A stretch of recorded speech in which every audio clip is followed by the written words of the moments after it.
மேன்மேலும் நேசிக்கிறேன். அக்கரையில் நான் இன்று அவரை என்றென்று வாழ்த்துவேன். அக்கரையில் நான் இன்று அவரை என்றென்று வாழ்த்துவேன். ஹல்லேலூயா. நாம் கர்த்தருடைய வார்த்தைக்கு நேராக நாம் கடந்து செல்வோமாக. நாம் கர்த்தருடைய வார்த்தையை கவனமாக நாம் கவனிப்போமாக. நாம் வாசிப்போம். ரோமருக்கு எழுதின நிருபம், ரோமருக்கு எழுதின நிருபம் 12வது அதிகாரம் 10வது வசனத்தை ஒருவர் சத்தத்தை உயர்த்தி நாம் வாசிக்கலாம். Be kindly affectioned one to another with brotherly love, in honor, preferring one another.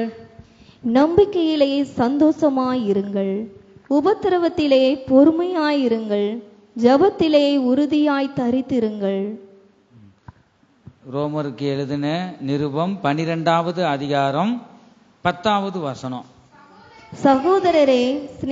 சகோதர சிநேகத்திலே ஒருவர் மேல் ஒருவர் பட்சமாயிருங்கள், கனம் பண்ணுகிறதிலே ஒருவருக்கொருவர் முந்திக் கொள்ளுங்கள். அதை தான் ஆரம்பத்திலே சொன்னேன். கவனிச்சு நீங்க கேட்கணும், வசனங்களை கவனிச்சு கவனமாக கர்த்தருக்கு பயப்படுகிற பயத்தோடு நீங்க வாசிக்க வேண்டும். கர்த்தருக்கு ஸ்தோத்திரம். இப்பொழுது வாசிக்க கேட்ட இந்த வார்த்தை மூலமா தேவன் ஒவ்வொரு இருதயத்திலும் பேசும்படியாக நாம் ஜெபிப்போம். எங்கள் அன்பின் இயேசுவே, நாங்கள் உம்மை துதிக்கிறோம், ஸ்தோத்தரிக்கிறோம் அப்பா. இப்பொழுது நாங்கள் வாசிக்க கேட்ட ஆண்டவருடைய திருவார்த்தையின் மூலமாக நீர் எங்களுடைய ஒவ்வொரு இருதயங்களிலும் நீங்க பேசுவீராக. உடைய வார்த்தையாகிய தேவன், நீ வார்த்தையாய் இருக்கீங்க. வார்த்தையாகிய தேவன் ஒவ்வொருவரும் உடைய வார்த்தை உயிர்ப்பிக்கட்டும். உடைய வார்த்தையினால ஒவ்வொருவரையும் ஆசீர்வதிங்க. நீங்க பேசுங்க, நாங்கள் கேட்கிறோம். இயேசு கிறிஸ்துவின் மூலமாய் வேண்டிக் கொள்கிறோம் எங்க நல்ல பிதாவே, ஆமேன். கர்த்தருடைய பரிசுத்த நாமத்திற்கு மகிமை உண்டாகட்டும். இப்பொழுது நாம் வாசிக்க கேட்ட இந்த வசனத்தில் நாம் பார்க்கிறோம். சகோதர சிநேகத்திலே ஒருவரில் ஒருவர் பட்சமாயிருங்கள், கனம் பண்ணுகிறதிலே ஒருவருக்கொருவர் முந்திக் கொள்ளுங்கள். கனம் பண்ணுகிறத ஒருவருக்கொருவர் இந்த முந்திக் கொள்ளணும். படைக்கு பிந்து பந்திக்கு முந்து அப்படி சொல்றத இந்த உலகத்தில் நாம் கேள்விப்பட்டிருக்கோம். கர்த்தருக்கு ஸ்தோத்திரம். நாம் என்னதான் செய்யணுமா? கனம் பண்ணுகிறதுல ஒருவருக்கொருவர் முந்திக் கொள்ளணும். அந்த விஷயத்துல கர்த்தருடைய பரிசுத்த நாமத்திற்கு மகிமை உண்டாகட்டும். கனம் பண்ணுகிறதிலே ஒருவருக்கொருவர் முந்தி கொள்ள வேண்டும். கனம் பண்ணுதல் என்பது என்ன? கனம் பண்ணுதல் என்பது தேவ பயம், கீழ்ப்படிதல் என்பவைகளின் வெளிப்பாடாக இருக்கிறது. கர்த்தருடைய பரிசுத்த நாமத்திற்கு மகிமை உண்டாகட்டும். எத்தனை பேர் இந்த கனம் பண்றோம்? கனம் பண்ணுகிறதுல ஒரு மனசாட்சியோட உள்ளத்தின் ஆழத்தில் உண்மையாக எத்தனை பேர் நாம் சொல்ல முடியும்? அநேக இடங்கள்ல விசுவாசி வீடுகளுக்கு போனாலும் வாலிப பயங்க சொல்லவும் துக்கமாக தான் இருக்கு. கர்த்தருக்கு ஸ்தோத்திரம். கர்த்தருக்கு ஸ்தோத்திரம் சொல்றதுக்கு என்ன சொல்லுங்க? ஒரு இந்த கனம் பண்றதே கிடையாது. அப்பதான் நான் நினைச்சேன், அவங்க தாய் தகப்பன் அப்படியே வளர்த்து வச்சிருக்காங்க. சின்னதுல இருந்து ஒரு ஊழியக்கார் வந்தா கனம் பண்ணணும் சொல்லி கொடுக்கல. நான் வேதனையோடு தான் நான் வந்தேன். கர்த்தருக்கு ஸ்தோத்திரம். ஆகவே இதெல்லாம் உங்க பிள்ளைகளுக்கு நீங்க சொல்லி தரணும். கனம் பண்ணுகிறதுல ஒருவருக்கொருவர் முந்திக் கொள்ளுங்கள். எது நான் சொல்றேன்னா ஆண்டவர் சொல்றாரா? கர்த்தருடைய ஆவியானவர் நமக்கு கற்றுக் கொடுக்கிறார். கர்த்தருக்கு ஸ்தோத்திரம். கனம் யாருக்காக ஸ்தோத்திரம் பண்றோம்? எனக்காகவா பாஸ்டர்? கர்த்தருக்கு ஸ்தோத்திரம் சொல்லிட்டு எங்க பார்த்தாலும் வாழ்த்துறீங்க. எனக்கு இல்லை, எனக்குள்ள இருக்கிறது ஆவியானவருக்கு. அதே போல நீங்க ஒருவருக்கொருவர் நீங்க கனம் இந்த கனம் யாருக்கு? அவங்களுக்குள்ள இருக்கிற கர்த்தருடைய ஆவியானவரை நீங்க கனம் பண்றீங்க. அதுதான் ரகசியம். கர்த்தருக்கு ஸ்தோத்திரம். கனம் பண்ணுகிறதுல ஒருவருக்கொருவர் முந்திக் கொள்ளுங்கள் என்று கர்த்தருடைய ஆவியானவர் இந்த கால வேளையில பேசுகிற ஜீவனுள்ள வார்த்தையாக இருக்கிறது.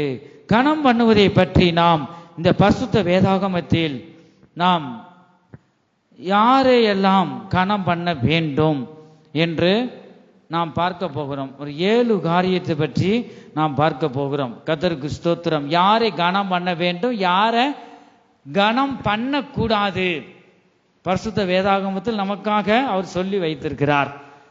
கர்த்தருடைய பரிசுத்த நாமத்திற்கு மகிமை உண்டாகட்டும்.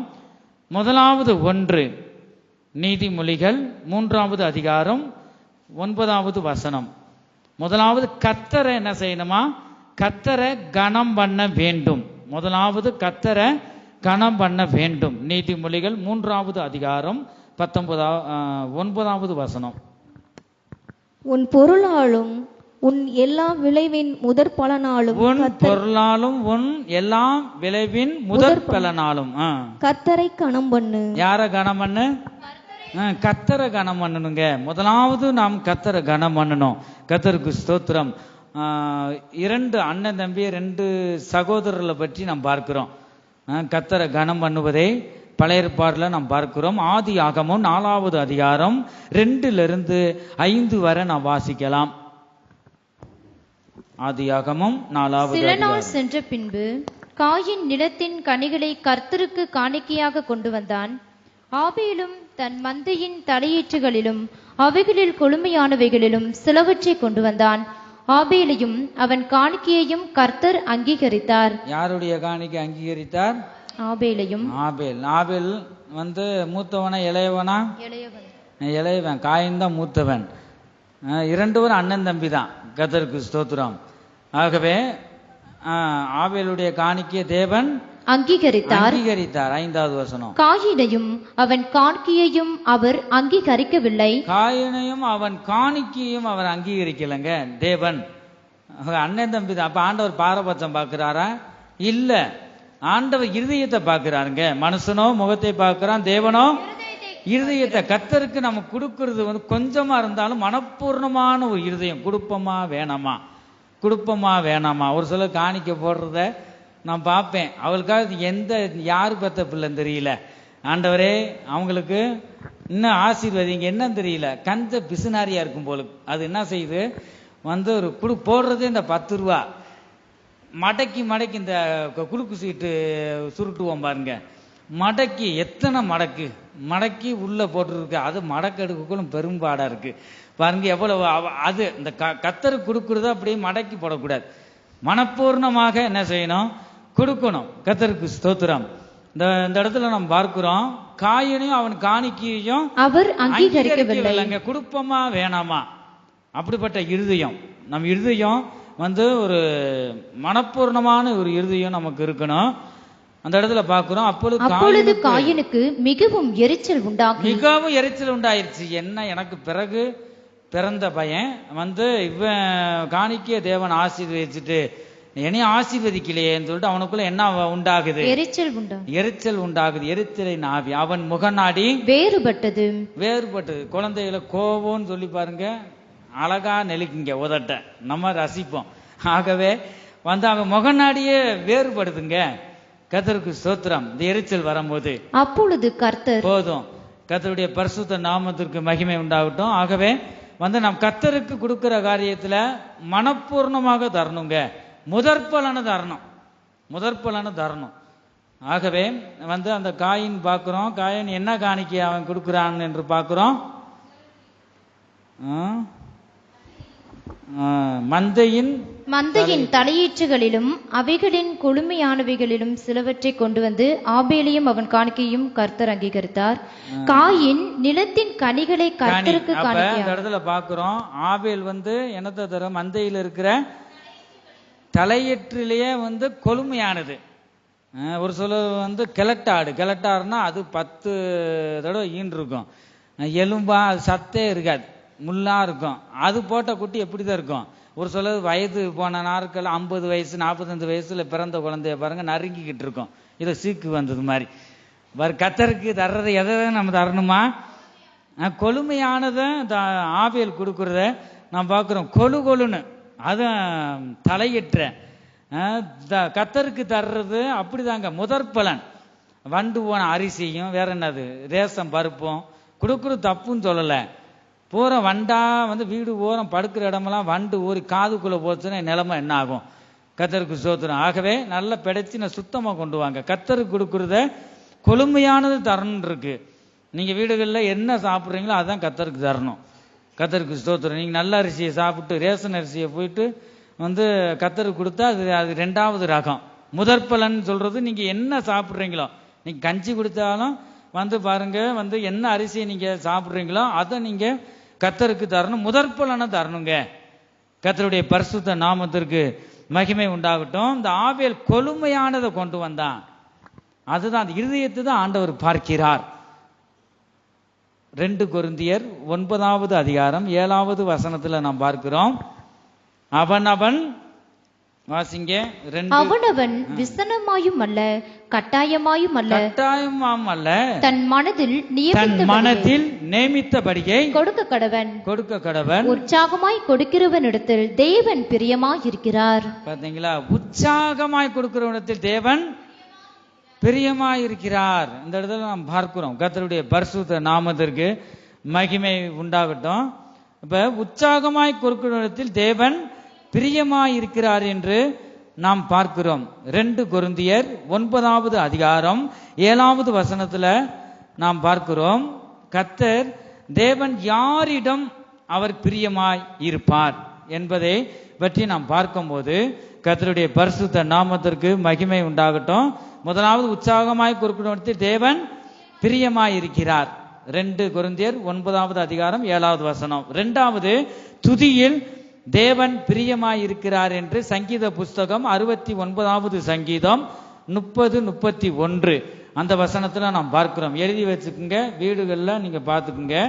3வது ஜெபத்தில் தேவன் பிரியமாய் இருக்கிறார் என்று 1 தீமோத்தேயு 2வது அதிகாரம் 1-3 வரை நாம் வாசிக்கிறோம். 4வது விசுவாசத்தில் தேவன் பிரியமாய் இருக்கிறாராங்க. எபிரேயருக்கு எழுதின நிருபத்துல 11வது அதிகாரம் 6வது வசனத்துல நாம் பார்க்கிறோம். 5வது உண்மையாய் நடப்பவர்கள் மேல் தேவன் பிரியமாய் இருக்கிறார். யாருடன் தேவன் பிரியமாய் இருக்கிறார் என்பதை பற்றி நாம் பார்த்துட்டு வரோம். கவனமாக கர்த்தருடைய வார்த்தையை கவனியுங்கள். கர்த்தருக்கு ஸ்தோத்திரம். உண்மையாய் நடப்பவர்கள் மேல் தேவன் பிரியமாய் இருக்கிறார். நீதிமொழிகள் 12வது அதிகாரம் 22வது வசனத்துல நாம் பார்க்கிறோம். 6வது தான தர்மம் செய்கிறவர்களின் மேல் தேவன் பிரியமாயிருக்கிறார். எபிரேயருக்கு எழுதின நிருபம் 13வது அதிகாரம் 16வது வசனத்துல பார்க்கிறோம். கீழ்ப்படிதலில் தேவன் அவர் பிரியமாயிருக்கிறார். 1 சாமுவேல் 15வது அதிகாரம் 22வது வசனத்துல நாம் பார்க்கிறோம். கடைசியாக 8வது கர்த்தருடைய ஆலயத்தை கட்டுகிறவர்கள் மேல் தேவன் பிரியமாயிருக்கிறார் என்று ஆகாய் 1வது அதிகாரம் 8வது வசனத்துல நாம் பார்க்கிறோம். கர்த்தருக்கு ஸ்தோத்திரம். கர்த்தர் இப்ப சொல்லப்பட்டவைகளில் தேவன் பிரியமாய் இருக்கிறார் என்று நாம் பார்த்தோம். கர்த்தருக்கு ஸ்தோத்திரம். தாவீது ராஜா சொல்லுகிறார், சங்கீத புஸ்தகம் 143வது சங்கீதம் 10வது வசனத்துல நாம் பார்க்கிறோம். உமக்கு பிரியமானதை செய்ய எனக்கு போதித்தருளும், நீரே என் தேவன், உம்முடைய நல்ல ஆவி என்னை செம்மையான வழியிலே நடத்துவாராக என்று தாவீது ராஜா சொல்லுகிறத நாம் பார்க்கிறோம். தேவனுக்கு பிரியம் உள்ளவர்களாய் நாம் ஜீவிக்கணுங்க. தேவனை பிரியப்படுத்தணும். வேதத்தை வாசிக்கும் போது நீ தேவனை பிரியப்படுத்துற, ஜெபம் பண்ணும், ஜெபத்தின் மூலமா தேவனோடு நீ பேசும்போது தேவனை பிரியப்படுத்துகிற, நற்கிரியை செய்யும் போது தேவனை நீ பிரியப்படுத்துகிறாய். தேவனை பிரியப்படுத்துகிறார் எது அதெல்லாம் நாம் செய்து தேவனுக்கு நாம் பிரியம் உள்ளவர்களாய் நாம் காணப்பட வேண்டும். கர்த்தருடைய பரிசுத்த நாமத்திற்கு மகிமை உண்டாகட்டும். நாம் கர்த்தரை கனம் பண்ண வேண்டும். முதலாவது நாம் பார்த்தோம். 2வது தரித்திரனுக்கு தயை செய்கிறவன் கர்த்தரை கனம் பண்ணுகிறான் என்று நாம் தொடர்ந்து நாம் பார்க்கிறோம்.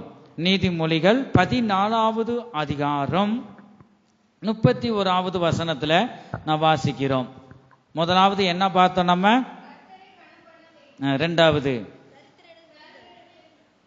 தரித்திரனுக்கு தயை செய்கிறவன் கர்த்தரை கனம் பண்ணுகிறான்.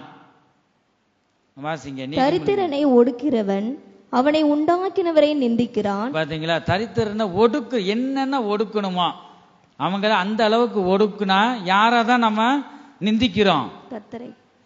அவனை உண்டாக்குன தேவனையே நிந்திக்கிறானா. பாத்தீங்களா எப்படி இருக்கும்? தரித்திரனுக்கு தயை செய்கிறவனோ அவரை கனம் பண்ணுகிறான்.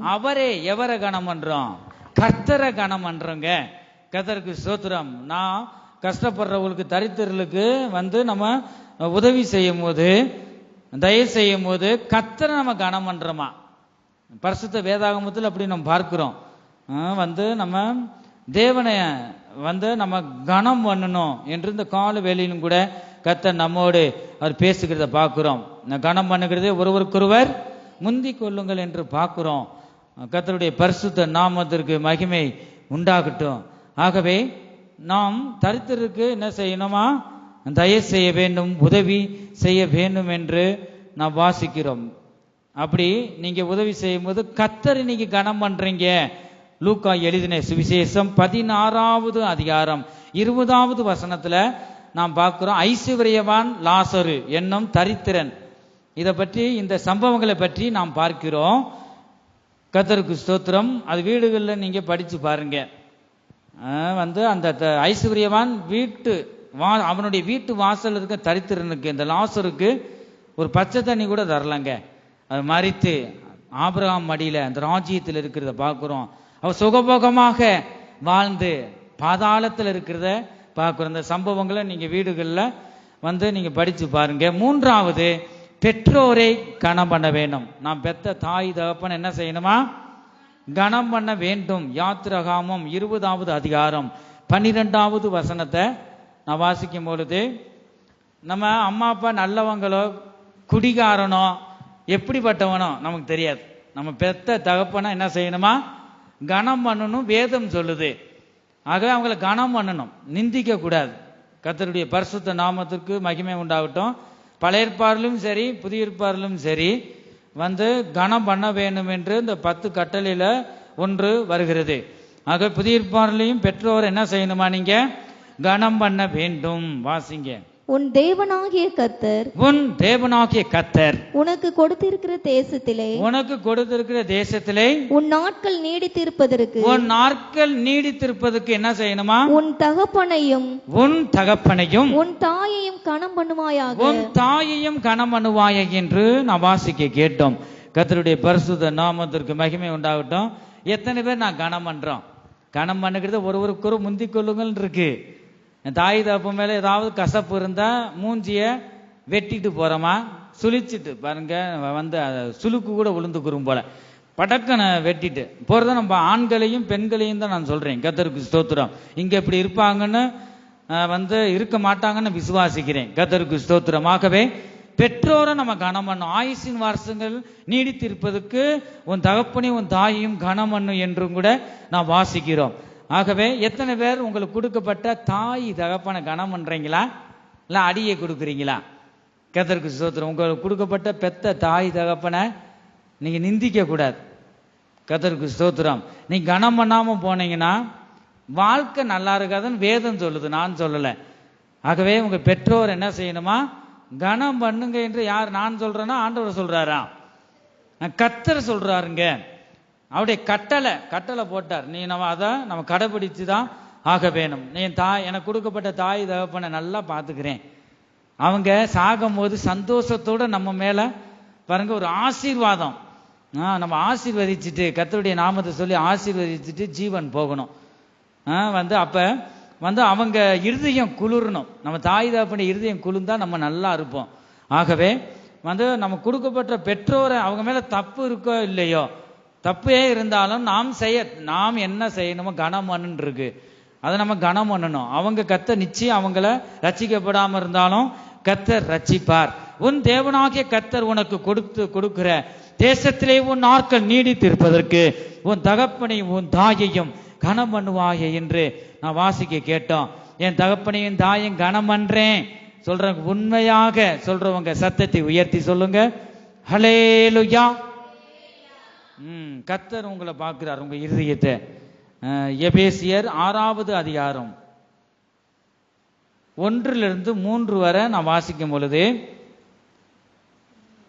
எபேசியர் 6வது அதிகாரம் 1-3 வரை.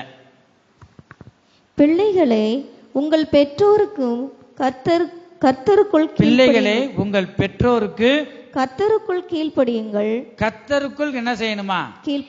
கீழ்ப்படியணும். அவர் வாட்டுக்கு நம்ம பெத்த தாய் தகப்பன கணமன்னு சொல்லிட்டாரு பாஸ்டர்ன்னு சொல்லிட்டு ஒரு கோட்டரை ஊத்தி கொடுத்து தகாததை போயிட்டு குடின்னு சொன்னா நீங்க செய்யலாமா?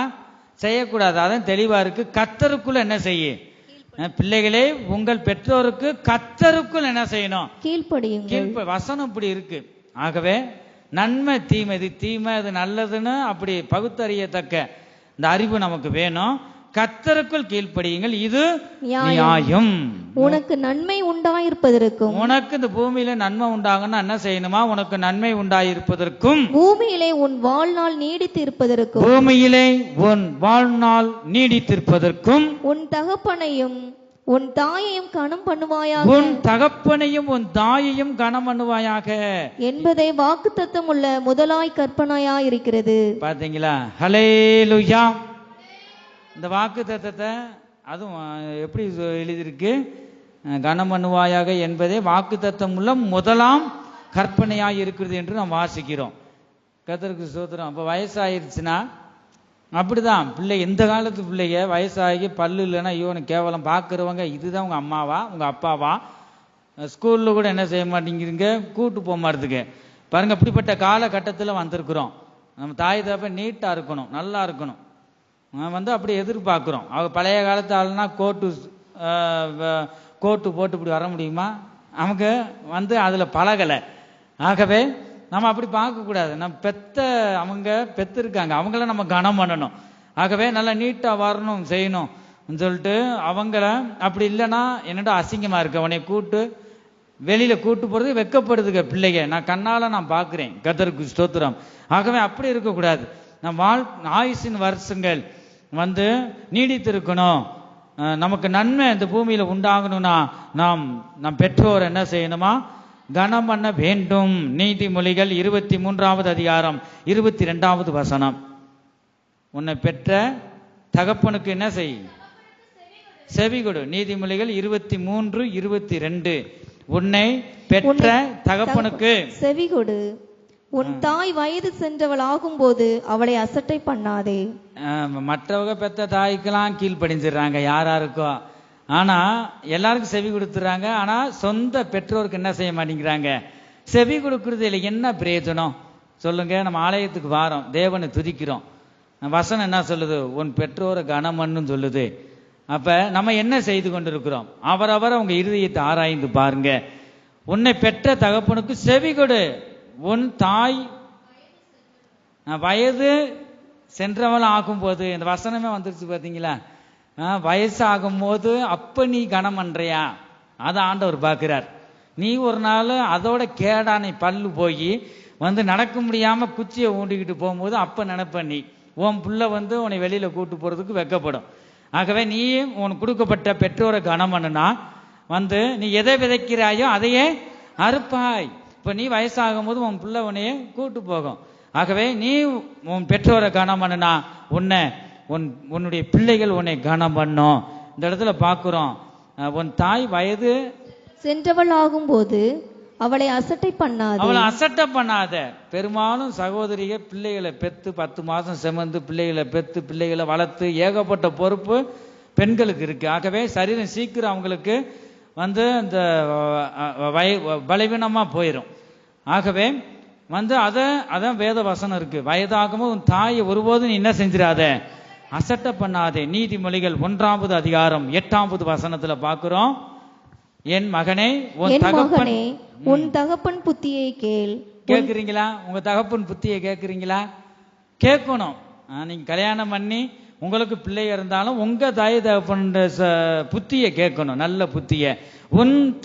என் மகனே உன் தகப்பன் புத்தியை கேள், உன் தாயின் போதகத்தை தள்ளாதே. உன் போதகத்தை தூக்கி போடு சொல்லிட்டு எதுவும் சொல்லிடக்கூடாது. ஆகவே வசனம் நீதிமொழிகள் நீங்க அதிகமா படிச்சீங்கன்னா ஞானத்தை ஆண்டவர் உங்களுக்கு தருவார். ஆகவே நாம் பெற்றோரை கனம் பண்ண வேண்டும். 4வது, கர்த்தருடைய ஓய்வு நாளை கனம் பண்ண வேண்டும் என்று நாம் பார்க்கிறோம். கர்த்தருடைய ஓய்வு நாளை கனம் பண்ணு. ஏசாயா தீர்க்கதரிசியின் புஸ்தகம் 58வது அதிகாரம் 13-14. என் பரிசுத்த நாளாகிய ஓய்வு நாளிலே உனக்கு இஷ்டமானதை செய்யாதபடி உன் காலை விலக்கி உன் வழிகளின்படி நடவாமலும் உனக்கு இஷ்டமானதை செய்யாமலும் உன் சொந்த பேச்சை பேசாமலும் இருந்து என் பரிசுத்த நாளாகி ஓய்வு நாளை, இந்த நாள் எப்படிப்பட்ட நாளா? பரிசுத்த நாள். அதனாலதான் யோசுவா அந்த இஸ்ரவேல் ஜனங்க சொன்னாங்க, முந்தின நாளே உங்களை பரிசுத்தம் பண்ணிக்கொள்ளுங்க, நாளைக்கு உங்கள் மத்தியிலே அற்புதங்களை செய்வார் என்று சொன்னார். ஆகவே நம்ம ஒவ்வொரு நாளும் நம்ம சுத்திகரிப்பின் ஜீவியம் வேணும். விசேஷமாக முதல் நாள் இந்த ஆராதனைக்கு சனிக்கிழமை இங்க காத்திருப்பு கூட்டம் ஆயத்த ஜெபம் நடக்குது. 6:30க்கு தொடங்கி 8 மணி, ஒரு நாள் 8:30 ஆகும். ஆகவே இதுல முடிஞ்ச அளவுக்கு நீங்க கலந்து கொள்ள வேண்டும். கர்த்தருக்கு ஸ்தோத்திரம். இந்த இடத்துல நாம் பார்க்கிறோம், என் பரிசுத்த நாளாகிய ஓய்வு நாளிலே உனக்கு இஷ்டமானதை, அன்னைக்குதான் வசனம் என்ன இருக்கு, உன் சொந்த பேச்சு கூட பேசக்கூடாது. அன்னைக்குதான் முக்குருணி வாய் பாருங்க, யார் யாரும் புறணி பேசுறோமோ அப்படி பேசுறத நம்ம பார்க்கிறோம். அந்த உலகத்துல நாம் பேசக்கூடாது, தேவனுடைய பிள்ளையே பேசக்கூடாது. இது பரிசுத்த நாள்.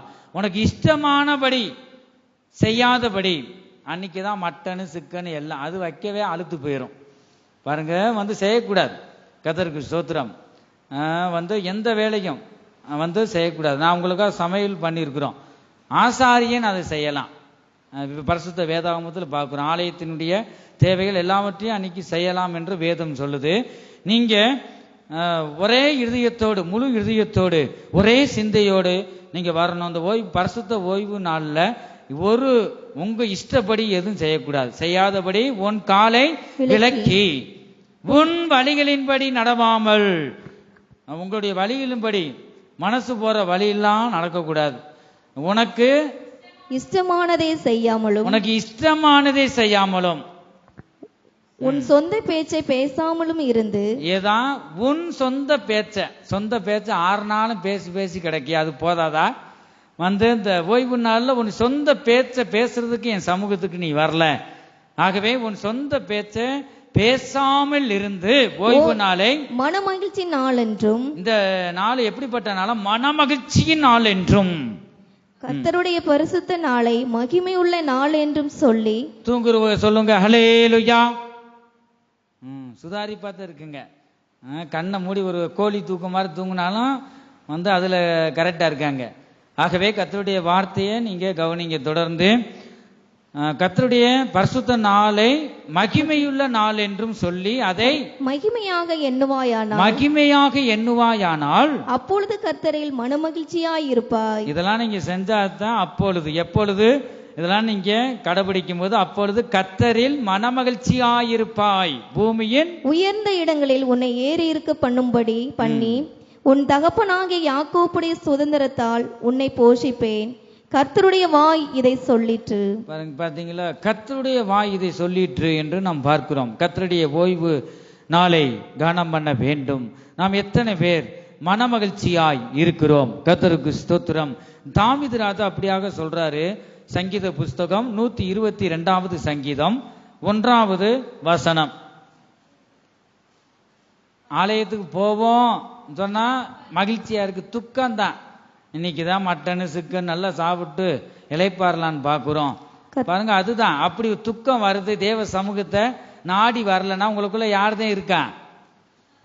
பிசாசு இருக்கிறான்னு அர்த்தம். ஆகவே கர்த்தருடைய ஆலயத்துக்கு எப்படி வருவாங்க? துக்கத்தோட வருவாங்க. உங்கள் துக்கம் சந்தோஷமாய் மாற்றுகிற தேவன், வல்லமையுள்ள தேவன் இந்த வேளையில நம்மோடு அவர் பேசுகிறார் என் ஜனமே. ஆகவே கர்த்தருடைய ஆலயத்துக்கு வரும்போது மனமகிழ்ச்சியோடு வர வேண்டும். தாவீது ராஜாவா இருந்து கூட ருசி பார்க்கிறார். அதனாலதான் நீங்க கர்த்தரை ருசி பார்க்கணும். கர்த்தர் நல்லவர் என்பதை ருசித்து பாருங்கள். சங்கீத புஸ்தகம் 122வது சங்கீதம் 1வது வசனத்துல கர்த்தருடைய ஆலயத்திற்கு போவோம் வாருங்கள் என்று, கர்த்தருடைய ஆலயத்திற்கு போவோம் வாருங்கள் என்று எனக்கு அவர்கள் சொன்ன போது, யாரோ சொல்றாங்க தாவீதுக்கு அவர்கள், அது யாரு இருக்குன்னு தெரியாது. அவர்கள் சொன்ன போது, அவங்க அவங்க குடும்பத்தில் இருக்கிறவங்க யாரும் சொல்லியிருந்த பேர் எழுதப்பட்டிருக்கோம்.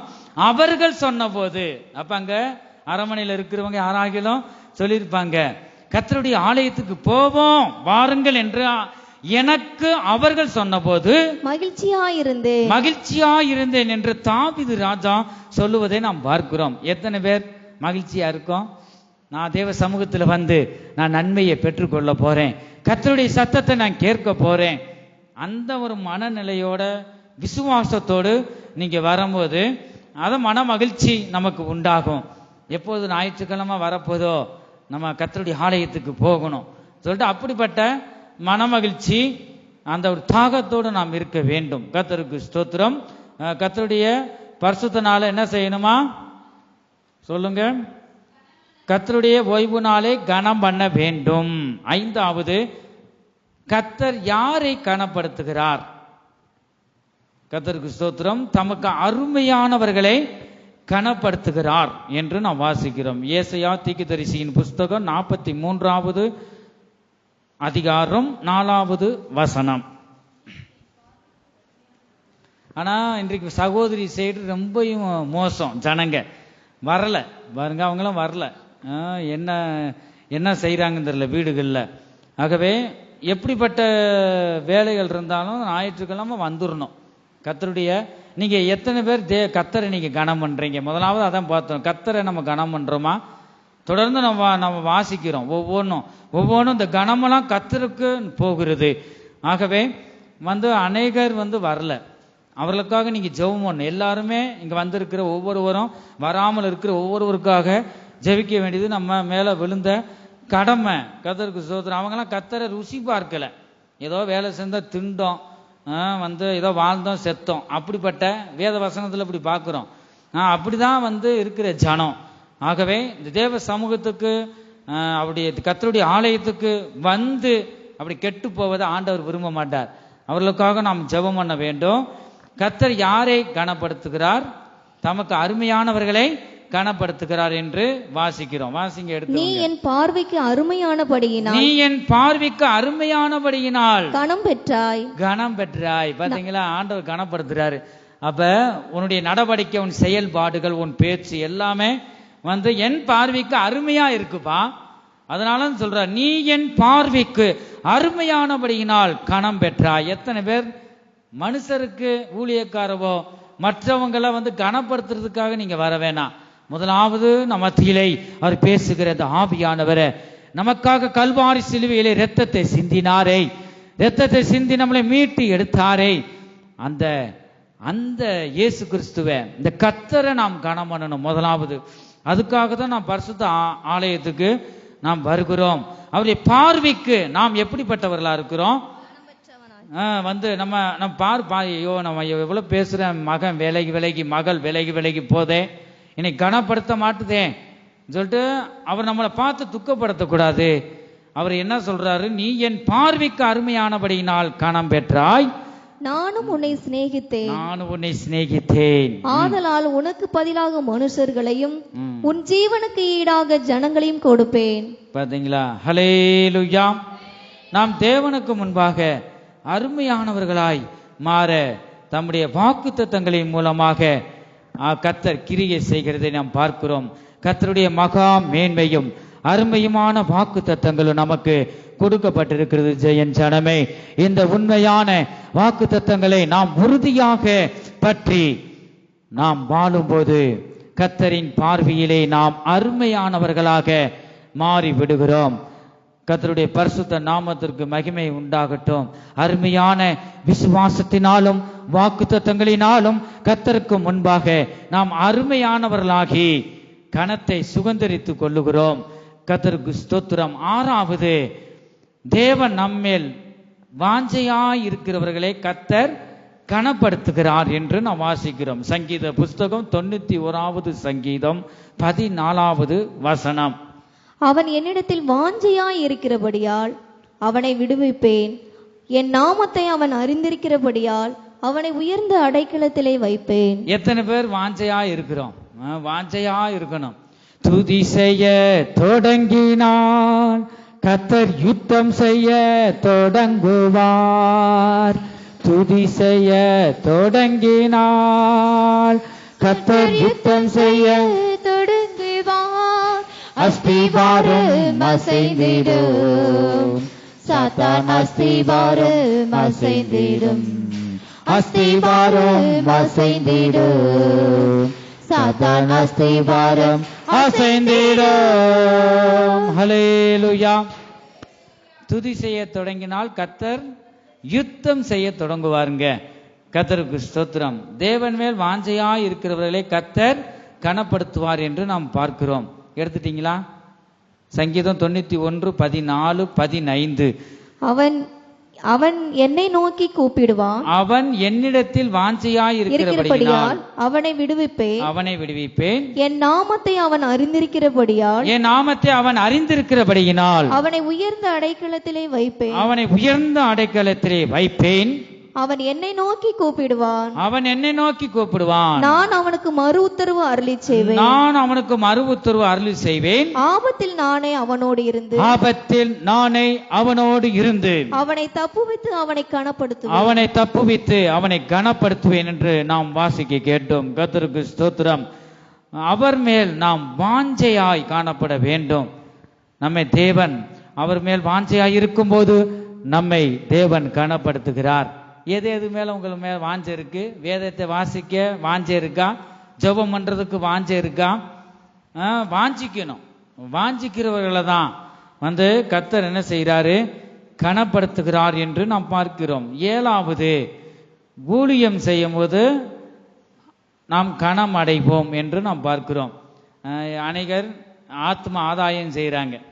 ஏதோ கடமைக்கு ஏதோ செய்கிறோம் அவருக்கு கிடையாது. ரெகுலர் என்ன செய்யணும்? அவர்களுக்காக நீங்க ஜெபம் பண்ணணும்.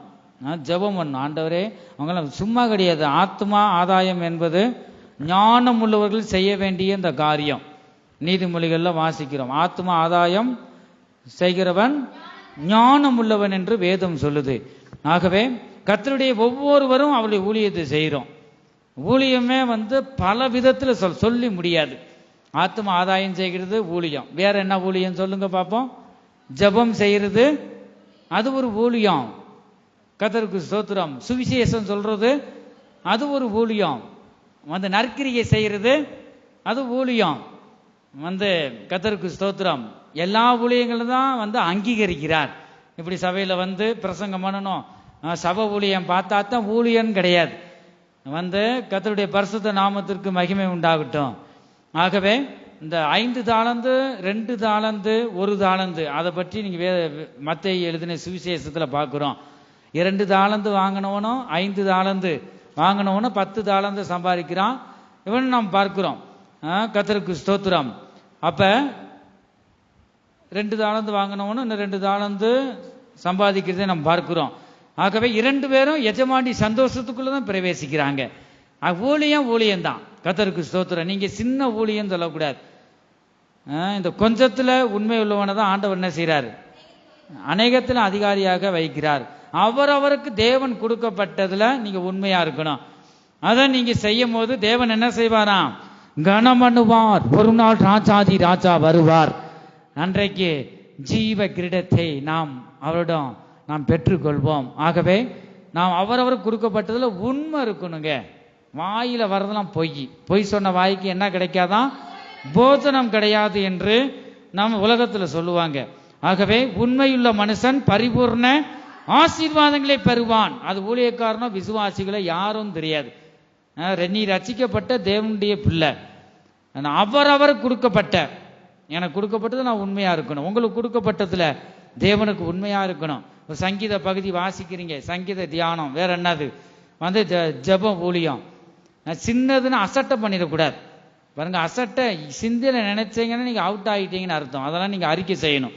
ஆகவே சின்னதுன்னு நினைக்கிறீங்க, கர்த்தருக்கு ஸ்தோத்திரம். எனக்கு மேலாக உங்களை ஆண்டவர் கனம் பண்ணுவார். இதுல உண்மையா இருந்தா கர்த்தருடைய பரிசுத்த நாமத்திற்கு மகிமை உண்டாகும். கொடுத்தது நிறைய இல்லை, உலகத்தில் உள்ள யாவையும் தூக்கி கொடுத்தாரா?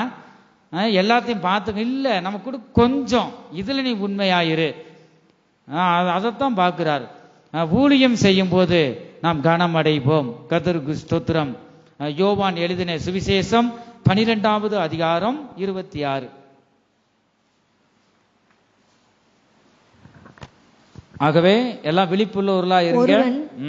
ஒருவன் எனக்கு ஊழியம் செய்கிறவன் ஆனால் ஒருவன் எனக்கு ஊழியம் செய்கிறவன் ஆனால் என்னை பின்பற்ற கடவன். என்னை பின்பற்ற கடவன். யாரை நீங்க பின்பற்றணும்? கர்த்தரை. கர்த்தரை பின்பற்றணும். ஒரு ஜெப கூட்டம் வச்சாலும் ஐயோ அப்படி யாராவது அந்த ஊர்ல செத்து போயிட்டாங்க மறிச்சிட்டாங்கன்னா நீங்க வைக்கணும்னு அவசியம் இல்லை. ஆகவே மற்ற எதுதான் அந்த பயந்துகிட்டு, பயம் என்பது வேதனை உள்ளது. நீங்க யாரதான் பின்பற்றீங்க? மனுஷருடைய அவர்களுடைய கட்டளையை நீங்க பின்பற்றீங்க. நான் சொல்ல வேதம் சொல்லுது. ஆகவே நீங்க என்ன காரணத்தை கொண்டோம் தேவனை கனமனல, தேவனை வெளியே போன்னு சொல்றீங்க. அதுதான் கர்த்தருக்கு உங்க இஷ்டத்துக்கு நடத்தாது நான் வரமாட்டேன், கோவிச்சுக்கிற வேணாம். கர்த்தருக்கு ஸ்தோத்திரம். ஆகவே தேவையில்லாம போய் நிப்பாட்டு. அவங்க ஒரு மாதிரி நினைப்பாங்க, அவங்க நினைப்பாங்க. ஆண்டவர் உன்னை நினைப்பார்ல. யார் வேணும்? மனுஷரை பின்பற்றுகிறவர்களாக இருப்பதை நாம் பார்க்கிறோம். ஒருபோதும் இருக்கக்கூடாது. நீ யார தேவனை நீ கனமண்ண. மனுஷன் முகத்தை பார்ப்பான். ஒரு ஆபத்து வருதுன்னா இதுக்கு என்னதான் முடிவுன்னு நினைக்கிறீங்க? உங்களால என்ன செய்ய முடியும்? வெள்ளம் வருது, சுனாமி வருது, ஒரு கையில நீ நிறுத்திருவியா? உன்னால முடியுமா? தேவனை நோக்கி கூப்பிடணும். எப்ப உனக்கு ஆபத்து வருதோ, துன்பங்கள் வருதோ, தேவ சமூகத்துல உட்கார்ந்து தேவனை துதிக்கணுங்க. அவங்க ஒரு மாதிரி நினைப்பாங்க. இப்ப நீ முழுசா ரட்சிக்கப்படலன்னு நான் சொல்லல, வேத வசனம் சொல்லுது. ஒருவன் எனக்கு ஊழியம் செய்கிறவன் ஆனால் யாரை பின்பற்று? கர்த்தரை பின்பற்றணுமா? என்னை பின்பற்ற கடவன். கர்த்தரை நாம் பின்பற்றோமா? கர்த்தருக்கு ஸ்தோத்திரம். கர்த்தரை நீங்க பின்பற்றணுங்க. நம்ம இடுக்கமான வாசல். கர்த்தருக்குள்ள வந்துட்டு அவங்க எப்படி நினைப்பாங்களோ, அவங்க என்ன நினைப்பாங்களோ, இப்படிலாம் செஞ்சா இதுக்கு ராயக்கா? நம்ம ராயக்கே கிடையாது. இந்த ஊழியத்துக்கு வந்திருக்கிறோம்.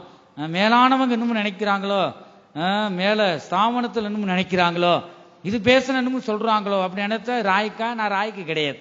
தேவன் எனக்கு என்ன சொல்றாரோ வார்த்தை சொல்லிக்கிட்டே போக வேண்டியதான். உலகம் பெருசு பாருங்க. எந்த மூலையிலாவது கர்த்தர் நியமிச்சு வச்சிருப்பா. கர்த்தர் சொன்னதை பரவாயில்ல, சத்தியத்தை சத்தியமா சொல்லுவாருங்க. நான் மரிச்ச பிறகு நான் செத்தாலும் ஆண்டவர் பேசின இந்த வார்த்தை ஒருபோதும் இந்த வார்த்தை ஒழியாது. கர்த்தருக்கு ஸ்தோத்திரம். சத்தியத்தை சத்தியமா சொன்னாருங்க. அந்த சாட்சி இந்த உலகத்துல இருக்கணும். ஆகவே மனுஷரை பின்பற்ற அவங்க யாரோ என்ன நினைக்க போறாங்களோ, முதலாவது கர்த்தர் உன்னை என்ன நினைக்கிறாரோ அதைத்தான் நம்ம பார்க்கணும். ஆகவே இறங்கியாச்சுன்னா மலைச்சுக்கிட்டு இருக்க கூடாது. கர்த்தருக்கு ஸ்தோத்திரம். அந்த இடுக்கமான வாசல் வழியா பிரவேசித்துடும். அந்த இருளில இருந்து நம்ம வேறுபடுத்திட்டாருன்னா தைரியமா அப்படி கூட தைரியம் வரணுங்க. அப்ப நீங்க மனுஷரை சார்ந்து ஜீவிக்கிறீங்கன்னு அர்த்தம். கர்த்தருக்கு ஸ்தோத்திரம். இந்த இடத்துல நம்ம பார்க்கிறோம், வசனம் சொல்லுது தேவனை பின்பற்றுகிறவனாக இருக்கணுமா? தொடர்ந்து வாசிங்க. நான் எங்கே இருக்கிறேனோ அங்கே என் ஊழியக்காரனும் இருப்பான். அங்கே என் ஊழியக்காரனும் இருப்பான். ஒருவன் எனக்கு ஊழியம் செய்தால் அவனை பிதாவானவர் கனம் பண்ணுவார். ஹல்லேலூயா. நம்ம யாருக்கு? தேவனுக்கு நான் ஊழியம் செய்யறோங்க. நீங்க மனுஷருக்கு எவ்வளவுதான் நீங்க ஊழியம் செஞ்சு பாருங்க, நல்ல பேர் எடுக்க முடியாது. இருந்தாலும் அதுக்கேற்ற பலனை ஆண்டவர் தருவார். முடியாதவங்க இருக்காங்கன்னா நீங்க பராமரிக்கலாம். அதுக்கேற்ற பலனை நீங்க பெற்றுக்கொள்ளுவீங்க. ஆனா மனுஷர் கனம் பண்றதை விட யார் தான்? தேவன் கனம் பண்ணுவார். அது கனம் பெருசா இருக்கும். அவருக்கு ஊழியம் உண்மையை செய்தால், ஒருவன் எனக்கு ஊழியம் செய்தால் அவனை பிதாவானவர் கனம் பண்ணுவார். நீங்க அந்த பரிசுத்த ஆராதனை முடிஞ்சதும் சாப்பாடு, கர்த்தருக்கு ஸ்தோத்திரம், அதுல பாத்திரத்தெல்லாம் விலைக்கு வைக்கிறாங்க, கூட்டி வைக்கிறாங்க. அந்த பாட்டு புக்கெல்லாம் எடுத்து முன்னாடி வைக்கிறாங்க. கவனிச்சுக்கிட்டு தான் வாரேன். அதை விட மேல ஒருவர் நம்மளை பார்க்கிறார், உங்களையும் என்னையும் பார்க்கிறார். கர்த்தருக்கு ஸ்தோத்திரம். நம்ம கொடுக்கப்பட்ட இதெல்லாம் ஊழியம்தான். கர்த்தருக்கு ஸ்தோத்திரம். அந்த எச்சி தட்டு, பந்தி விசாரிப்பு என்று பிலிப்பு, ஸ்தேவான் அப்படி 7 பேரை தேர்ந்தெடுக்கிறாங்க. கர்த்தர் அவங்கள உயர்த்தி வைக்கிறத நம்ம பார்க்கிறோம். இந்த 12 சீசர் செய்யாதது கூட ஆண்டவர் பெரிய காரியங்களை பிலிப்பு, ஸ்தேவான் மூலமாக செய்கிறதே அற்புதம், அதிசயம் செய்கிறத பார்க்கிறோம். ஆனா நீங்க பார்க்கணும், கேவலப்படக்கூடாது. அவரவர் கொடுக்கப்பட்ட உண்மையாக நீங்க என்ன செய்யணும்? அந்த வேலையை, இதெல்லாம் ஊழியம்தான். கர்த்தருக்கு ஸ்தோத்திரம். ஆகவே அவரவர் வீடுகளில் பரிசுத்த உபவாச கூட்டம் நடக்குது. அதுல நீங்க உண்மையா இருக்கணும். ஒரு சில வீடுகள்லாம் நடந்துச்சு, இப்ப நடக்கல. ஆக ஆண்டவர் உங்களை கணக்கு கேட்பார். கர்த்தருக்கு ஸ்தோத்திரம். உங்க வீட்டுக்கு ஆசீர்வாதம், மற்ற பக்கத்தில் இருக்கிறவர்களாம் அது மூலமா ரட்சிக்கப்படுவதற்கு ஏதுவா இருக்கும். நாங்கள் ரெடியா இருக்கிறோம். நீ காணிக்கையோ நான் எதிர்பார்க்க, சாப்பாடு கூட வேணாம் தான் சொல்லிட்டேன். எதுக்கு சொல்லுங்க? இந்தாதான் இருக்கு பக்கத்துல. அதை நீங்க கனம் பண்றீங்க. வந்து வசனத்தை அதான் பார்க்கிறோம். கர்த்தரை கனம் பண்றாங்க. இந்த சிறியோரில் எதை செய்தீர்களோ அதையே எனக்கே செய்தீர்கள் என்று சொல்றார். ஆகவே நீங்க கஷ்டப்படக்கூடாது. எவ்வளவு செலவாகுதோ என்னமோ ஒன்றும் வேணாம். தண்ணி பச்சை தண்ணி தாங்க, அது கூட இல்லாட்டி நாங்கள் வந்து பக்கத்தில் இருக்கு வந்துடுவோம். அதுக்காக ஜெபத்தை நீங்க என்ன செய்யக்கூடாது, வந்து நிறுத்தக்கூடாது. கர்த்தர் உங்களை கேட்பார். என் பகுதியில் வந்து நான் சொல்லிட்டு ஆண்டவரே ஒன்றும் தகவல் இல்லை, கெஞ்சிக்கிட்டே இருக்க முடியுமா, நீங்க என்ன குழந்தையா? ஆகவே புதன்கிழமை நடக்க வேண்டிய அந்த ஜெபம் நடந்துச்சு. ஆகவே அது தொடர்ந்து நடக்க கர்த்தர் இந்த நாளில் கிருபை செய்யணும். வியாழக்கிழமை வெள்ளிக்கிழமை அந்த கிழமையெல்லாம் நடக்கணும். கர்த்தருக்கு ஸ்தோத்திரம். கடைசி காலங்க, கடைசி காலத்தில் பரிசுத்த உபவாச நாளை நேமியுங்கள் என்று யோவேல் எல்லாம் நம்ம பார்க்கிறோம். கர்த்தருக்கு ஸ்தோத்திரம். இதுல நம்ம கரெக்டா நம்ம காணப்படணும். நாம் உண்மையாக ஊழியம் செய்தால் பிதாவே வந்து நம்மை கனம் பண்ணுகிறார். அப்படிதான் நான் வாசிக்கிறோம். பிதாவே வந்து நம்மளை கனம் பண்றாருங்க. இயேசுவின் வழியில் நாம் சென்று இயேசு கிறிஸ்துவை நாம் அறிவித்து ஊழியம் செய்யும் போது பிதாவே நம்மை கனம் பண்ணுகிறார் என்று பார்க்கிறோம். நீதிமொழிகள் 29வது அதிகாரம் 23வது வசனம்.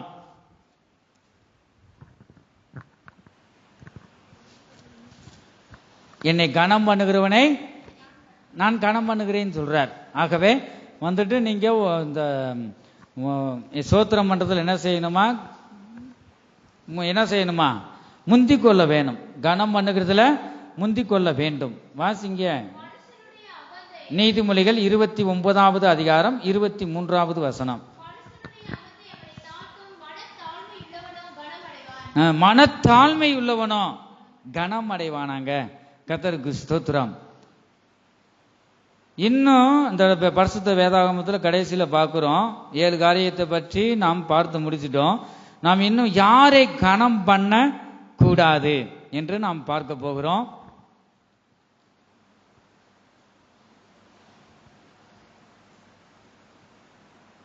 கர்த்தருக்கு ஸ்தோத்திரம். நாம் இன்னும் யாரை கனம் பண்ண வேண்டும், கடைசியில அதோட சேர்ந்து நாம் பார்க்க போறோம். அதுக்கு அடுத்து யாரை கனம் பண்ணக்கூடாது என்று நம்ம பார்க்க போறோம். யாரை நம்ம கனம் பண்ணணும் சொல்லுங்க பார்ப்போம். உங்களுக்கு தெரிஞ்சதை சொல்லுங்க. இது 7 காரியம் நம்ம பார்த்தோம். உங்களுக்கு யாரை உங்க வீடுகளில் வந்து நீங்க கனம் பண்ணணும்? தாய் தகப்பனை, ஊழியர்களை,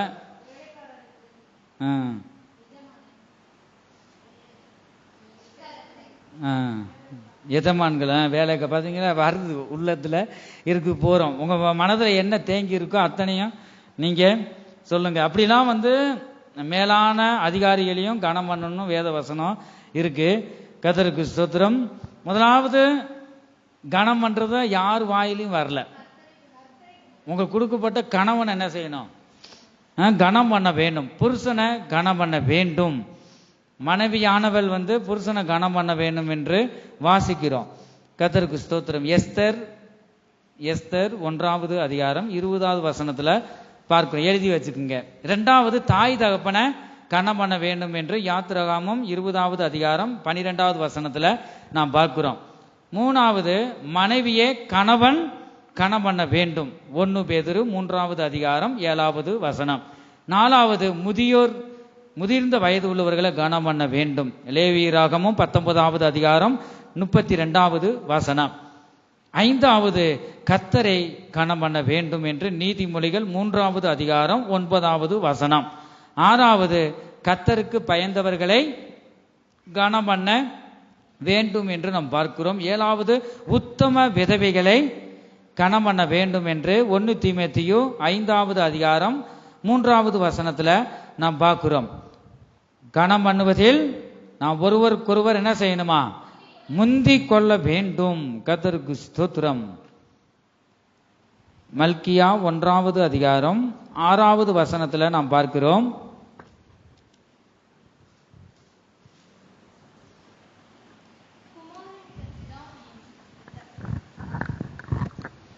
குமாரன் தன் பிதாவையும் ஊழியக்காரன் தன் எஜமானையும் கனம் பண்ணுகிறார்களே, நான் பிதாவானால் என் கனம் எங்கே? நான் எஜமானானால் எனக்கு பயப்படும் பயம் எங்கே? எனக்கு பயப்படும் பயம் எங்கே என்று சேனைகளின் கர்த்தர் தமது நாமத்தை அசட்டை பண்ணுகிற ஆசாரியர்களாகிய உங்களை கேட்கிறார். குமாரன் தன் பிதாவையும் ஊழியக்காரன் தன் எஜமானையும் கனம் பண்ணுகிறார்களே, அவர் கனம் பண்ணுகிறார்களே. நான் பிதாவானால் என் நான் கனம் பிதாவான பிதா. அப்ப என் கனம் எங்கே? பாருங்க, தேவன் கேட்கிறத பாக்குறோம். நான் எஜமானானால் எனக்கு பயப்படும் பயம் எங்கே என்று சேனைகளின் கர்த்தர் தமது நாமத்தை அசட்டை பண்ணுகிற ஆசாரியர்களாகிய உங்களை கேட்கிறார். உங்களை கேட்கிறார் யாரு? ஏனைய ஊழியக்காரருக்கு சொல்லப்பட்ட இந்த வசனம். கர்த்தருக்கு ஸ்தோத்திரம். நம்ம தேவனை ஏற்றுக்கொண்ட ஒவ்வொருவரும் ஒவ்வொரு விதத்துல ஜபிக்கிறது ஒரு ஊழியம்தான் பார்க்கிறோம். கர்த்தருக்கு ஸ்தோத்திரம். இந்த இடத்துல ஊழியக்காரர்களுக்கு சொல்ற அசட்டை பண்ற இந்த மாதிரி சபையில நடக்குது, அதை நீ கண்டிக்க வேண்டும், சொல்ல வேண்டும். அந்த கணம் எங்கே ஆண்டவர் கேட்கிறார். ஆகவே நீ என்ன சொல்லி கொடுக்குற சொல்லிட்டு ஆண்டவர் இந்த ஆசாரியனை நோக்கி சொல்லுகிறத நாம் பார்க்கிறோம். கர்த்தருக்கு ஸ்தோத்திரம். இந்த இடத்துல ஆசாரியராகிய உங்களை கேட்கிறார், அதற்கு நீங்கள் உமது நாமத்தினாலே எதனாலே அசட்டை பண்ணினோம் என்கிறீர்கள். எதிர்த்து பேசுகிறத நாம் பார்க்கிறோம். கர்த்தருக்கு ஸ்தோத்திரம். நாம் கடைசியாக இதை பார்த்து முடிப்போம். நாம் யாரை கனம் பண்ணக்கூடாது. எல்லாரும் பாஸ்டர் பாஸ்டர்னு கனம் பண்ணக்கூடாது. அது எல்லா வேஷத்திலையும் வரும். கர்த்தருக்கு ஸ்தோத்திரம். ஒரிஜினல் டாக்டரு, டூப்ளிகேட் டாக்டர் இந்த உலகத்தில் இருக்கிறாங்க, எல்லாத்திலுமே இப்போ வந்துருச்சு. ஆகவே அவர் பாஸ்டர் தானே, அங்கியை போட்டு வந்தா சாஞ்சிடக்கூடாது, பாஸ்டர் சொல்லிட்டு கனம் பண்ணிடக்கூடாது. நல்லா அந்த ஆவியை பகுத்துரியத்தக்க அந்த அறிவு வேணும். வசனம் தெளிவாக சொல்லப்பட்டிருக்கு, யாரை கனம் பண்ணணும், யாரை கனம் பண்ணக்கூடாது என்று பார்க்கும்போது 2 யோவான் 1வது அதிகாரம் 10வது வசனத்துல வாசிக்கிறோம். 2 யோவான் 1வது அதிகாரம் 10-11. ஒருவன் உங்களிடத்தில் வந்து இந்த உபதேசத்தை கொண்டு வராமல் இருந்தால், இந்த உபதேசத்தை, எந்த உபதேசத்தை கர்த்தர் நமக்கு சொன்னாரே, அடிச்சுவடா வைத்து போனாரே, இந்த உபதேசத்தை கொண்டு வராமல் இருந்தால் அவனை உங்கள் வீட்டிலே ஏற்றுக்கொள்ளாமலும் அவனுக்கு வாழ்த்துதல் சொல்லாமலும் இருங்கள். இது யாரு? நான் சொல்றேன்னா ஆண்டவர் சொல்றாரா? கர்த்தர் சொல்றாருங்க. நீங்க வாழ்த்து சொல்லக்கூடாது. அது பிசாசு. அவனுக்கு ஒரு சரீரம் தேவைப்படுது. மனுஷர் மூலமாக, நம்ம நெருங்கின ஆளுங்க மூலமாக கூட பிசாசு வரும். ஆகவே நீங்க எல்லாரையும் இந்த உபதேசத்தை, அது யாரா இருக்கட்டும், யாரா இருந்தாலும், உங்க குடும்பத்தில் ஒருவரா இருந்தாலும் தேவனுடைய உபதேசத்தை சொல்லாம மறுதளிக்கிறான்னா அதுக்குள்ள பிசாசின் ஆவி இருக்கு. கர்த்தருக்கு ஸ்தோத்திரம். இந்த உபதேசம் அவங்கள என்ன செய்யக்கூடாதான், அந்த வார்த்தையை நீங்க ஏற்றுக்கொள்ளக்கூடாது, அவங்களுக்கு வாழ்த்துதல் சொல்லக்கூடாது. இந்த இடத்துல பார்க்கிறோம், இந்த உபதேசத்தை ஒருவன் உங்களிடத்தில் இந்த உபதேசத்தை கொண்டு வராமல் இருந்தால் அவனை உங்கள் வீட்டிலே ஏற்றுக்கொள்ளாமலும் அவனுக்கு வாழ்த்துதல் சொல்லாமலும் இருங்கள். ஒரு ஆலயத்துக்கு வர்றது கிடையாது. அது முக்குருன்னு புறணியா பேசிக்கிட்டு இருக்கிற அந்த சகோதரன் பார்க்கிறோம். பாருங்க, அப்படிப்பட்டவங்களை ஆலயத்துக்கே வரல, உங்க வீடுகளில் ஏற்றுக்கொள்ளக்கூடாது. எந்த சபைக்கும், ஏற்கனவே சபைக்கு வந்தது இப்போ வரல, நீங்க ஏற்றுக்கொள்ளக்கூடாது. நீங்க முதலாவது ஊழியக்கார கீழ்ப்படுகிறியா? தேவன் உங்களுக்கு கொடுக்கப்பட்ட ஊழியருக்கு கீழ்ப்படியணும். கூட்டு வந்தீங்கன்னா என்ன ஆகும்னு இந்த அடுத்த வசனத்துல 11வது வசனத்துல சொல்லப்பட்டிருக்கு. அவங்கள நீ கனம் பண்ணி வீட்டுக்குள்ள சேர்ந்தனா நீ பிசாச வீட்டுக்குள்ள சேர்த்திருக்க. அவங்களுக்கு இருக்கிற பலவீனம், அவங்களுக்கு என்னென்ன வருதோ உங்களுக்கு சோர்வுபடுத்தி, அதனாலதான் உங்களுக்கு பலவீனம் அடிக்கடி வர்றதுக்கு காரணம். ஆகவே அப்படிப்பட்டவங்களை சேர்க்க கூடாதுன்னு நம்ம எச்சரித்தார் ஆண்டவர் கடந்த நாட்கள்ல. ஏற்றுக்கொள்ளக்கூடாது அவங்கள. 11வது வசனம், அவனுக்கு வாழ்த்துதல் சொல்லுகிறவன் அப்படியே மீறி நீ சொல்லி நான் கேட்கணுமான்னு சொல்லி நீங்க வாழ்த்து சொன்னா அது ஊழியக்காரனாவும் இருக்கலாம். பாருங்க, மனுஷர் இந்த வசனத்துல அதான் பாக்குறோம். நம்ம ஒருவன் இந்த வசனத்துல அதான் பார்க்க, உங்களில் ஒருவன், அப்படிதான் நான் வாசிக்கிறோம். ஒருவன் உங்களிடத்தில் அது அந்நியனா இருக்கலாம், யாரா இருக்கலாம், தேவனுடைய வழியில நடக்காதவர்களுக்கு நீ வாழ்த்துதல் நிச்சயம் சொல்லக்கூடாது. அவனுக்கு வாழ்த்துதல் அப்படியே மீறி சொல்லுகிறவன், அவனை கனம் பண்ணுகிறவன் எப்படியா, அவனுடைய துர்க்கிரியைகளுக்கும் பங்குள்ளவன். துர்க்கிரியை இருக்கும். அந்த துர்க்கிரியை பின்மாற்றத்தின் ஆவி. அந்த துர்க்கிரியைகளுக்கு நீயும் பங்குள்ளவனா இருக்கிற, பங்காளியா இருக்கிறாய். அவனுக்கு ஐக்கியமா இருந்தா அவனுக்குள்ள இருக்கிறது அவனுக்கு வரும். ரகசியம் அதுதான், நீங்க மனதுல வைத்துக் கொள்ளணும். யாரை கனம் பண்ணணும், யாரும் கனம் பண்ணக்கூடாது என்று தெளிவாக ஆண்டவர் பேசுகிறார். கர்த்தருடைய உபதேசத்தை நம்ம ஆண்டவர் நம்ம கற்றுக் கொடுத்ததை திருப்புகிறானான்னு கேட்கக்கூடாது. யூடியூப்ல என்னென்ன வருதோ ஆண்டவர் எதை செய்ய சொன்னாரோ அதை செய்யக்கூடாதுன்னு தான் வரும். டிவிலையும் சரி செல்போன்லையும் பலவித உபதேசம் வந்துருச்சு. ஆகவே செல்போனை பார்த்துக்கிட்டு கண்டதையும் ஊழியர்களுக்கு அனுப்பாதீங்க தயவு செய்து. யாருன்னு சொல்ல விரும்பலை. கர்த்தருக்கு ஸ்தோத்திரம். ஆகவே நீங்க நல்ல சத்தியத்தை அறிஞ்சு கற்றுக்கொள்ளுங்க. டெய்லி வேத வாசிப்பிலும் ஜெபத்திலும் நாங்கள் இருக்கிறோம். கர்த்தருக்கு ஸ்தோத்திரம். ஆகவே ஏதாவது பார்த்து வீடுகளில் அப்பதான் நான் தெரிஞ்சுக்கிட்டேன் இந்நேரமும் செல்போன்ல இருக்காக போல சொல்லிட்டு. கர்த்தருடைய பரிசுத்த நாமத்திற்கு மகிமை உண்டாகட்டும். இந்த செய்தி கூட ஆடியோவா இருக்கு. அந்த முடிஞ்சு எல்லாருக்குமே நிறைய பேர் இருக்கிறாங்க. அவங்க அனுப்பிவிட சொல்றதுனால தான் பதிஞ்சு நான் அனுப்பிவிடுறோம். கர்த்தருக்கு ஸ்தோத்திரம். ஆகவே யாரோ பேசுனதெல்லாம் நீங்க வாட்ஸ்அப்ல அனுப்பி வைக்க வேண்டாம். ஆகவே நீங்க நல்லா ஜோம் பண்ணுங்க. கர்த்தருக்கு ஸ்தோத்திரம். அதை பார்த்து உபதேசம் மாறும். அப்ப நீங்க பாக்குறீங்க பல பேர் டிவியும் செல்போனை பார்த்துட்டு தான் அதுல என்னென்ன செய்யறாங்களோ அத்தனையும் குடும்பத்திலையும் செய்யறாங்க. கர்த்தருக்கு ஸ்தோத்திரம். எத்தனை பேர் உங்க புருஷனைய கனம் பண்றீங்க? புருஷனானவன் மனைவிய எப்படி நீங்க கனம் பண்றீங்க? நீங்க அவரவரை சிந்திங்க. உங்க இருதயத்தை ஆண்டவர் பார்க்கிறார். ஒவ்வொரு இடங்கள்ல கணவன் தான் மனைவி அடிக்கிறத பார்க்கிறோம். இன்னொரு இடத்துல மனைவி என்ன செய்யுது? கணவனை குமுறுது ஏறி. கடந்த நாட்கள்ல சாட்சியை சொன்னேன், ஒரு இடத்துல நடந்த சம்பவம். ஆகவே நாம் தேவனுடைய பிள்ளைகள் அப்படி இருக்கக்கூடாது. நீங்க எந்த அளவுக்கு யாரை நீங்க உண்மையா கனம் பண்றீங்களோ, இப்ப சொல்லப்பட்ட யார கனம் பண்ணணும் என்று 7 காரியத்தை பார்த்தோம். யாரை கனம் பண்ணக்கூடாதுன்னு சுருக்கமா ஒரே ஒரு நேரம் இல்லாததுனாலதான் இன்னும் அநேக காரியங்கள் இருக்கு. ஆகவே மனதில் வைத்து கொண்டு நாம் கனம் பண்ணுகிறதுல நாம் முந்தி கொள்ள வேண்டும். கர்த்தருக்கு ஸ்தோத்திரம். 12 சீசருக்கு இயேசு கற்றுக் கொடுத்தாரே, ஒரு வீட்டுக்கு முதலாவது நீங்க போன போது அதை நீங்க என்ன செய்யுங்க? வாழ்த்துங்கள். சபிக்க கூடாது, வாழ்த்தணும்.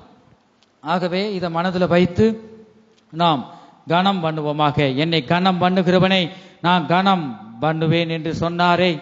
இந்த வேளையிலே நாம் ஒவ்வொருவரும் கண்களை மூடுவோமாக. அந்த கர்த்தரை நோக்கி நாம் பார்ப்போமாக. அவர் நம் இருதயத்தை அவர் பார்க்கிறார்.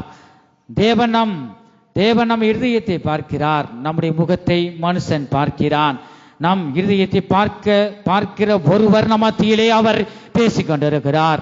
நாம் யாரை உண்மையாக நாம் கனம் பண்ணுகிறோம்? தேவனுடைய வார்த்தையை நாம் கனம் பண்ணுகிறோமா?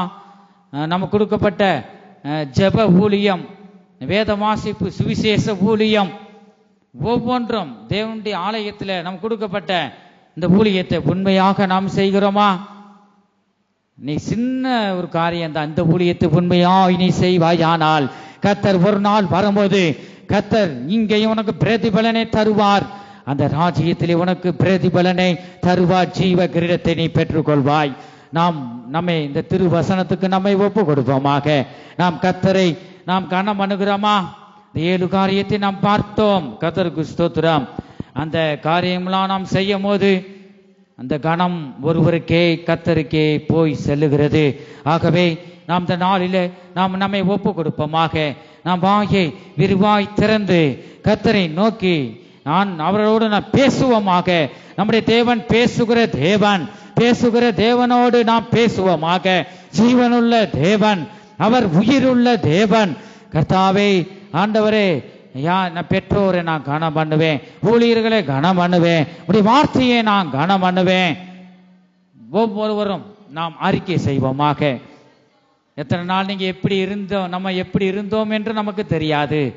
ஆனா இன்று இந்த நிமிஷத்திலிருந்து உன்னை நீ தீர்மானம் பண்ணுவாயாக. பெற்றோரை நீ கனம் பண்ணும்போது உன் ஆயுசின் வருஷங்கள் நீடித்திருக்கும். நன்மையை நீ பெற்றுக்கொள்வாய். கர்த்தருடைய வார்த்தைக்கு நம்மை முழுமையாக நாம் ஒப்பு கொடுப்போமாக. சகோதர சிநேகத்திலே ஒருவர் பட்சமாயிருங்கள், கனம் பண்ணுகிறதிலே ஒருவருக்கொருவர் முந்திக் கொள்ளுங்கள் என்று சொன்னார். இந்த வார்த்தை மூலமாக கர்த்தர் ஒவ்வொருவரையும் ஆசீர்வதிப்பாராக. கர்த்தருக்கு ஸ்தோத்திரம். பரலோகமே உம்மை துதிப்பதால் கர்த்தாவே எங்கே வாழ்கிறேன், ஆலயத்தில் உம்மை துதிக்கிறோம். கர்த்தாவே எழுந்தருளும், துதிக்கிறோம். ஒன்றாக கூடி துதிக்கிறோம், அல்லேலூயா துதிக்கிறோம், துதிக்கிறோம். ஒன்றாக கூடி துதிக்கிறோம், துதியும் கனமும் மகிமை எல்லாம் உமக்கே செலுத்துகிறோம். துதியும் கனமும் மகிமை எல்லாம் உமக்கே செலுத்துகிறோம், துதிக்கிறோம், துதிக்கிறோம். ஒன்றாக கூடி துதிக்கிறோம், அல்லேலூயா துதிக்கிறோம், துதிக்கிறோம். ஒன்றாக கூடி துதிக்கிறோம், பரலோகமே உம்மை துதிப்பதால் கர்த்தாவே அங்கே வாழ்கிறீர். ஆலயத்தில் உம்மை துதிக்கிறோம், கர்த்தாவே எழுந்தருளும். உந்தன் நாமம் உயர்த்தும் இடத்தில் அங்கே ஹல்லேலூயா. உந்தன் நாமம் உயர்த்தும் இடத்தில் அங்கே வாசம் செய்வேன். துதிக்கிறோம், துதிக்கிறோம். ஒன்றாக கூடி துதிக்கிறோம், அல்லேலூயா துதிக்கிறோம், துதிக்கிறோம். ஒன்றாக கூடி துதிக்கிறோம், உம்மை போல் ஒரு தெய்வம் இல்லை. சர்வ வல்லவரே, சர்வ வல்லமையுள்ள தேவன், உம்மை போல் ஒரு தெய்வம் இல்லை. சர்வ வல்லவரே, ஒவ்வொருவரும் தீர்மானம் எடுப்போமாக. துதிக்கிறோம், கணம் பண்ணுகிற ஒருவருக்கு நாங்கள் முந்திக் கொள்வோம் அப்பா. அல்லேலூயா துதிக்கிறோம், துதிக்கிறோம். ஒன்றாக கூடி துதிக்கிறோம். சுத்திரம், சுத்திரம், சுத்திரம், சுத்திரம், சுத்திரம், சுத்திரம். கர்த்தர் நம்மோடு பேசின ஜீவனுள்ள வார்த்தைகளுக்காக நம் கர்த்தரை ஸ்தோத்தரிப்போம். ஸ்தோத்திரம், ஸ்தோத்திரம், ஸ்தோத்திரம், ஸ்தோத்திரம், ஸ்தோத்திரம், ஸ்தோத்திரம், ஸ்தோத்திரம், ஸ்தோத்திரம், ஸ்தோத்திரம், ஸ்தோத்திரம், ஸ்தோத்திரம். எல்லா துதி கனம் மகிமையும் பிதா குமாரன் பரிசுத்த ஆவியானவருக்கே கொடுத்து கர்த்தரை ஸ்தோத்தரிப்போம். ஸ்தோத்திரம், ஸ்தோத்திரம், ஸ்தோத்திரம், ஸ்தோத்திரம், ஸ்தோத்திரம், ஸ்தோத்திரம், ஸ்தோத்திரம், ஸ்தோத்திரம். எங்கள் அன்பின் இயேசுவே, நாங்கள் மை துதிக்கிறோம், ஸ்தோத்தரிக்கிறோம் அப்பா. கர்த்தாவே, ஆரம்பம் முதல் முடிவு வரை ஒவ்வொரு பகுதியிலும் ஆண்டவரே நீங்க நடத்தி தந்தபடி கிருபைகளுக்காக ஸ்தோத்திரம். ஆண்டவரே, கணம் பண்ணுகிறதுல ஒருவருக்கொருவர் கத்த முந்தி கொள்ள வேண்டும் என்று நீர் எங்களோடு பேசினீங்க. கத்தாவை ஸ்தோத்திரம். ஆண்டவரை, கணம் பண்ணுகிறவனே கத்தாவே, நீர் கணம் பண்ணுகிற தேவன். என்னை கணம் பண்ணுகிறவனை நான் கணம் பண்ணுவேன் என்று சொன்னீங்களே. ஆண்டவரை ஸ்தோத்திரம். நீங்க பேசின இந்த வார்த்தைகளுக்கு முழுமையாக நாங்கள் ஒப்பு கொடுத்து ஆண்டவரை கணம் பண்ணுகிறத ஒருவருக்கு முந்தி கொள்ள இந்த வசனத்தை நாங்கள் செயல்படுத்த ஆண்டவரை நீங்க கிருபை செய்யுங்கப்பா. வந்திருக்கிற ஒவ்வொருவரையும் பெரியோர் முதல் சிறியோர் வரைக்கும் ஆசீர்வதிங்க. நல்ல ஒரு பாதுகாப்பையும் தந்து உம்முடைய தயவு உம்முடைய கிருபை ஆண்டவரே காணப்படட்டும். நன்மையும் கிருபையும் என்னை தொடரும் என்று தாவீது ராஜா சொன்னது போல உம்முடைய நன்மையும் கிருபையும் ஒவ்வொருவரையும் தொடரட்டும். ஆண்டவரை தொடர்ந்து காத்து கொள்ளுங்க. கர்த்தாவே ஸ்தோத்திரம். ஆண்டவரே அப்பா, அன்மீதியான பகுதியில் ஒவ்வொரு பகுதியிலும் ஆண்டவரை ஸ்தோத்திரமாய் ஒவ்வொரு நிமிஷமும் ஒவ்வொரு நேரமும் எங்களோடு இருந்து கர்த்தாவே ஒவ்வொருவரையும் நீங்க காத்து கொள்ளுங்க. ஆண்டவரை, ஒரு நாள் நீங்க வருவீங்க. உம்முடைய இந்த பூமியில கடைசி சத்தம் உடைய எக்கால சத்தம் கேட்கப்படும். உடைய எக்கால சத்தத்துக்கு நாங்கள் ஆயத்தமாகி சந்திக்க எங்களை ஆயத்தப்படுத்துங்க. ஒவ்வொருவரையும் ஆண்டவரை எங்களை காத்து கொள்ளுங்க. இயேசு கிறிஸ்துவின் மூலமாய் வேண்டிக் கொள்கிறோம் நல்ல பிதாவே, ஆமே. நாம் தொடர்ந்து சொல்லுவோம். என் ஆத்துமாவே கர்த்தரை ஸ்தோத்திரி, என் ஆத்துமாவே கர்த்தரை ஸ்தோத்திரி, அவர் செய்த சகல உபகாரங்களையும் மறவாதே. ஆமென். கர்த்தராகிய இயேசு கிறிஸ்துவினுடைய கிருபையும் தேவனுடைய அன்பும் பரிசுத்த ஆவியினுடைய ஐக்கியமும் அவருடைய பாதுகாவலும் நம்ம அனைவரோடும் கூட என்றென்றைக்கும் சதா காலங்களிலும் இருப்பதாக. ஆமென். ஹல்லேலூயா, ஹல்லேலூயா, ஹல்லேலூயா. ஸ்தோத்திரம். ஒவ்வொருவரையும் கர்த்தர் ஆசீர்வதிப்பாராக. ஜெபம் தேவை உள்ளவங்க மட்டும் வந்தா போதும். உங்களுக்காக அன்பின் விருந்து இருக்கு. சாப்பிட்றவங்க சாப்பிட்டு போங்க வீடுகளுக்கு. ஜெபிக்கிறவங்க மட்டும் முன்பாக வந்தா போதும்.